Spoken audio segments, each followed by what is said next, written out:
Minor driving చేసిన వాహనదారులకు, వారికి వాహనాలు ఇచ్చిన తల్లిదండ్రులకు లేదా సంరక్షకులకు తూర్పుగోదావరి జిల్లా పోలీసులు ఎస్పీ జగదీష్ ఆదేశాల మేరకు కౌన్సిలింగ్ ఇచ్చారు.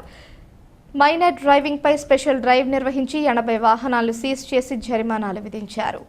మైనర్లకు వాహనం ఇస్తే తల్లిదండ్రులకు, సంరక్షకులకు జరిమానాతో పాటు జైలు శిక్ష, మోటారు వాహనాల రిజిస్ట్రేషన్ రద్దు చేయడం కూడా జరుగుతుందని ఎస్పీ జగదీష్ హెచ్చరించారు. ట్రాఫిక్ నియమాలను ప్రతి ఒక్కరూ అనుసరించాలని, జిల్లా వ్యాప్తంగా రోడ్డు ప్రమాదాల నివారణకు ప్రత్యేక చర్యలు చేపడుతున్నట్లు వెల్లడించారు.